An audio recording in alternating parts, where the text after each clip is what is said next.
Selamun alaikum hoxh. Aleikum selam. Një këshill për pendim.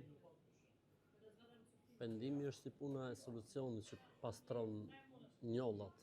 Mëkatet, gjunat tona janë si ato njollat që mbesin në rroba. E kanë pyetur njërin për burrave të moshëm, i kanë thonë çfarë është më e mirë për njeriu, atë të madhëroj Zotin duke bërë dhikr apo t'i kërkoj falje Zotit duke bërë istighfar. Ai ka thënë varet si e shef veten, nëse e shef veten si mëkatar, atëherë angazhohu me istighfar. Nëse e shef veten që je në rregull, atëherë angazhohu me dhikr. Kështu që detyra e parë që duhet bëj muslimani është pendohet tek Allahu xhelalu, duke shoqëruar pendimin e tij me tauhid.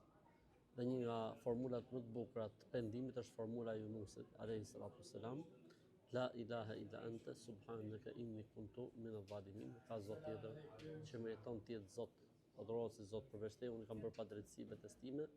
Dhe formula e Ademit alayhi salatu wassalam, Rabbana zalamna anfusana fa in lam taghfir lana wa tarhamna lanakunanna minal khasirin. O Zot, i kemi bërë padrejtësi vetes, nëse nuk na fal dhe nuk na mëshiron, ne do të jemi prej zullumçarëve.